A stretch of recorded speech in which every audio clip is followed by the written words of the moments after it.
Assalamualaikum warahmatullahi wabarakatuh. Ananda semua, selamat datang di channel YouTube SMA Muhammadiyah 1 Yogyakarta bersama dengan Ibu Yani Apriani untuk mata pelajaran biologi kelas 11. Nah, di sini saya punya sebuah gambar di mana ada kendaraan ya, itu ada pesawat, ada truk, ada kapal.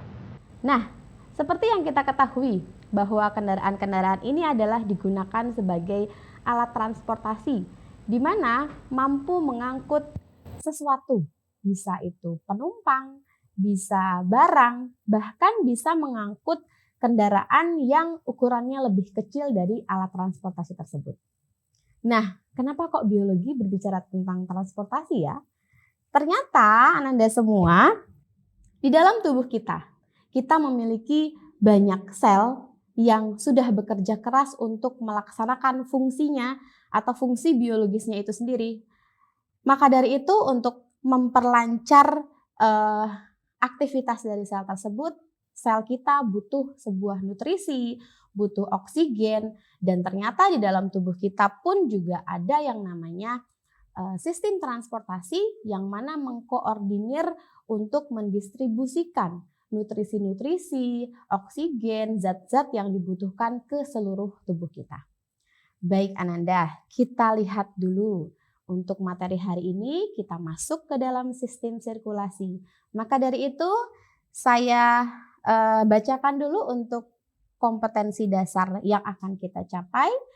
Yang pertama, menganalisis hubungan antara struktur jaringan penyusun organ pada sistem sirkulasi serta mengkaitkannya dengan bioproses sebagai sehingga dapat menjelaskan mekanisme peredaran darah serta gangguan fungsi yang mungkin terjadi pada sistem sirkulasi manusia melalui suatu studi literatur, pengamatan, percobaan, dan juga simulasi.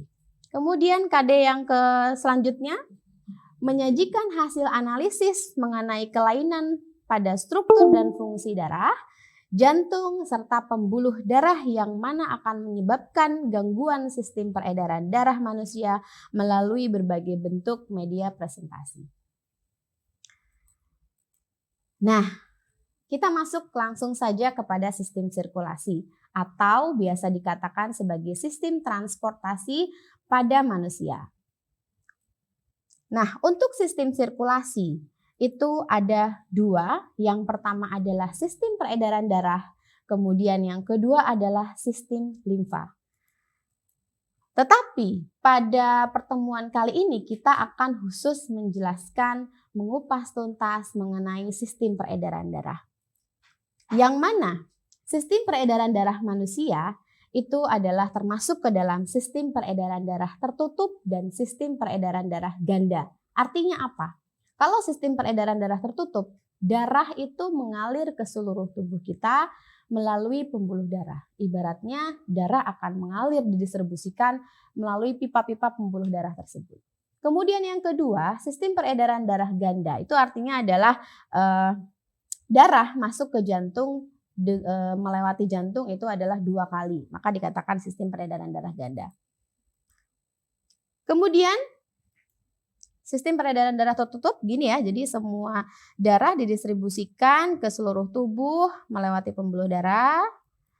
Tadi sudah saya jelaskan, di sini juga darah melewati jantung itu 2 kali. Nah, kemudian untuk fungsi dari sistem peredaran darah yang pertama adalah sebagai transportasi. Apa yang diangkut? Ada sari-sari makanan, garam mineral, gas, hormon, enzim, juga oksigen yang dibawa oleh darah untuk diedarkan ke seluruh tubuh. Tentunya zat-zat ini sangat dibutuhkan untuk keberlangsungan proses biologi di dalam tubuh kita. Kemudian yang kedua, sebagai penjaga suhu tubuh, di mana tubuh kita itu melakukan suatu proses metabolisme yang mana dari metabolisme itu menghasilkan energi berupa panas. Nah, darah ini nantinya akan membawa energi panas tersebut ke seluruh tubuh. Selanjutnya sebagai perlindungan, di mana darah akan melindungi tubuh kita terhadap cedera dan invasi benda-benda asing. Kemudian sebagai penyangga atau buffering, yaitu protein darah bertindak sebagai penyangga melawan perubahan asam basa untuk mempertahankan pH optimum pada darah. Kemudian komponen apa saja yang akan kita pelajari pada materi sistem peredaran darah ini? Yang pertama ada darah, yaitu sel-sel darah dan plasma darah. Kemudian yang kedua jantung. Jantung ini dia berperan sebagai alat pompa darah. Kemudian ada pembuluh darah yang mana nanti dia macam-macamnya, ada arteri, ada vena dan kapiler. Serta satu lagi untuk sistem peredaran darah ada mekanisme bagaimana caranya darah itu bisa terdistribusi diedarkan ke seluruh tubuh kita. Oke, kita masuk ke topik yang pertama, subtopik yang pertama itu adalah darah. Nah, darah itu adalah merupakan suatu jaringan ikat khusus yang terdiri dari sel-sel darah, kemudian keping-keping darah, serta plasma darah. Volume darah di dalam tubuh kita itu sekitar 8% dari berat badan. Warnanya itu terdiri dari warna merah, terang sampai dengan merah tua. Nah, untuk darah manusia terdiri dari dua komponen, yaitu sel darah dengan plasma darah. Kalau kita ini adalah komponen sel darah, di mana di sini ada tabung reaksi ya.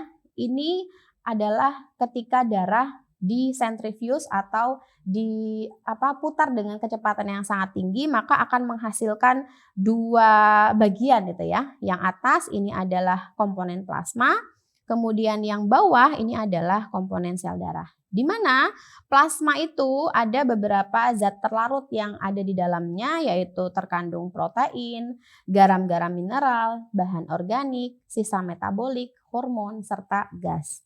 Kemudian untuk strukturnya kita bisa lihat di situ cairannya berwarna kuning pucat. Untuk yang lapisan kedua ini adalah darahnya ya. Darah atau komponen sel darah itu terdiri dari eritrosit, leukosit, dan trombosit. Nah, kemudian yang pertama terkait dengan plasma darah. Plasma darah adalah protein darah yang mana memiliki fungsi penting, yaitu sebagai serum karena mengandung suatu zat antibodi. Kemudian ada beberapa zat yang terkandung. Ada 3 jenis protein plasma yang utama yang terdapat pada plasma darah. Yang pertama ada albumin, yang kedua ada globulin, dan yang ketiga ada fibrinogen. Untuk albumin itu berperan dalam menjaga tekanan osmotik darah. Globulin membentuk zat yang bisa melawan benda asing. Kemudian fibrinogen itu nanti akan berperan di dalam pembekuan darah. Selanjutnya, nah kita lihat di sini ada sel darah merah atau eritrosit. Bisa dilihat untuk bentuknya, dia memiliki ciri khas, bentuk yang khas di antara sel-sel darah yang lainnya, yaitu dengan bentuk bikonkav. Kalau kalian perhatikan itu seperti kancing yang tengahnya ada lekukan, inilah bentuk bikonkav yang dimaksud. Nah, eritrosit itu adalah salah satu atau bagian utama dari sel-sel darah, di mana bentuknya tadi bikonkav, kemudian setiap sel darah merah mengandung 200 juta molekul hemoglobin. Nah, untuk hemoglobin ini adalah zat warna pada darah yang fungsinya adalah untuk mengikat oksigen. Kemudian untuk eritrosit ini diproduksi di dalam sumsum tulang pipih, sumsum merah tulang pipih. Selanjutnya, yang kedua ada sel darah putih atau leukosit. Untuk sel darah putih jumlahnya lebih sedikit kalau kita bandingkan dengan eritrosit. Nah, leukosit ini dibentuk pada sumsum tulang merah, kemudian limfa, kelenjar limfa, serta jaringan retikuendotelium. Tugas utamanya apa untuk leukosit? Ini adalah peran memakan ya. Maksudnya memakan itu apa? Jadi ketika ada kuman penyakit atau benda-benda asing, tugas utama untuk menghancurkan itu adalah si leukosit tadi.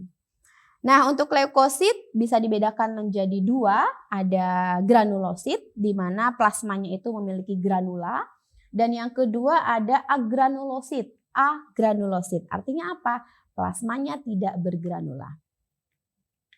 Untuk teksturnya atau strukturnya seperti ini ya, sel darah putih. Oke, nah ini ada leukosit, sel darah putih, itu ada agranulosit, ada granulosit, di mana granulosit itu eh, terdiri dari basofil, eosinofil, ada neutrofil. Kalau agranulosit itu ada limfosit, ada monosit. Kita lihat satu persatu. Untuk basofil itu dia memiliki ciri khas yaitu mengandung histamin, di mana dia memiliki suatu sinyal kimia yang akan aktif kalau terjadi peradangan. Kemudian bersifat fagosit atau memakan benda-benda asing yang sifatnya memang tidak dibutuhkan oleh tubuh kita. Kemudian untuk eosinofil, ciri khasnya dia memiliki enzim penghancur. Sama ya, dia juga bersifat fagosit. Neutrofil itu memiliki kemampuan untuk menghancurkan mikroba yang ada dengan cara masuk ke dalam jaringan yang terinfeksi. Kemudian untuk limfosit ini dia memiliki atau bisa bergerak dengan bebas sehingga dia dapat membentuk suatu zat antibodi. Kemudian untuk monosit itu ukurannya bisa membesar, kemudian berkembang, yang mana nanti perkembangannya akan menjadi suatu makrofag. Makrofag itu adalah suatu sel fagosit yang memiliki ukuran terbesar serta umur yang panjang di antara yang lainnya. Kemudian yang selanjutnya ada keping darah atau trombosit. Nah, ini juga sangat penting di dalam tubuh kita. Kita sangat perlu punya trombosit, di mana trombosit ini memiliki peranan yang peranan penting yaitu untuk pembekuan darah. Kemudian trombosit dia berbentuk oval, tidak memiliki inti, kemudian untuk pembentukannya dibentuk dalam sumsum tulang. Untuk trombosit mudah pecah, kemudian akan mengeluarkan enzim trombosit yaitu tromboplastin atau tromboplastin. Karena itu tadi ya peranannya sebagai pembekuan darah. Nah, ini adalah suatu skema bagaimana trombosit itu melaksanakan tugasnya untuk pembekuan darah. Jadi, ketika tangan kita tersayat pisau misalkan gitu ya. Ketika tangan kita tersayat pisau, otomatis kan menimbulkan luka. Nah, secara otomatis trombosit akan pecah, di mana dengan trombosit yang pecah tadi, pecahnya trombosit akan mengeluarkan trombokinase. Kemudian trombokinase itu akan mengubah protrombin menjadi trombin dengan bantuan vitamin K dengan ion kalsium. Kemudian trombin akan merubah fibrinogen menjadi benang-benang fibrin. Nah, benang-benang fibrin ini kita lihat di sini ada gambar di mana benang-benang fibrin kalau sudah terbentuk dia akan menutup darah agar tidak bisa keluar kembali sehingga terjadilah suatu pembekuan darah. Bayangkan kalau tidak ada trombosit atau trombosit kita kurang. Ketika kita terjadi luka, darahnya akan terus keluar. Nah, inilah fungsinya adalah untuk menghentikan agar tidak terjadi pendarahan yang berlebih begitu. Nah, kemudian pada sistem peredaran darah tentu kita perlu suatu organ peredaran darah yang membantu dalam memperlancar aktivitas tersebut, yaitu adalah organ peredaran darah. Nah, untuk organ peredaran darah itu adalah jantung, di mana jantung adalah salah satu organ dalam yang memang sangat sangat vital, sangat penting untuk tubuh kita. Jantung itu terletak di dalam rongga dada, kemudian ukurannya kurang lebih seperti genggaman tangan, ini ya genggaman tangan pemilik dengan berat sekitar 300 gram. Kemudian dalam sistem sirkulasi atau peredaran darah berperan sebagai alat pemompa darah.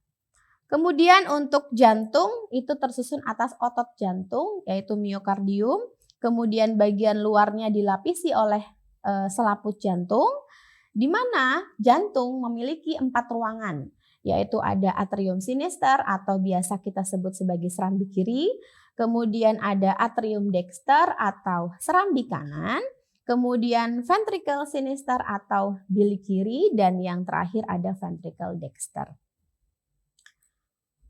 Nah, ini untuk bagian-bagian yang terdapat pada jantung. Nih ya. Selanjutnya, pada bagian jantung juga punya sekat atau septum. Jadi di antara ventricle sinister atau bilik kiri dengan ventricle dexter atau bilik kanan itu akan dipisahkan oleh sebuah celah septum atau namanya adalah septum interventricularis, gitu ya. Kemudian yang lainnya juga di antara atrium sinister dengan atrium dexter sama, ini juga dipisahkan oleh suatu sekat. Namanya adalah septum interatrial. Ya, untuk sekatnya septum interatrial. Di sini ada sekatnya. Oke. Terima kasih Ananda untuk pertemuan kali ini. Kita cukupkan dulu sampai di sini. Sampai jumpa lagi di video selanjutnya. Kita akan bertemu lagi membahas mengenai sistem peredaran darah yang mana cakupannya mengenai mekanisme peredaran darah seperti apa. Mudah-mudahan apa yang saya sampaikan bermanfaat. Sampai jumpa lagi. Wassalamualaikum warahmatullahi wabarakatuh.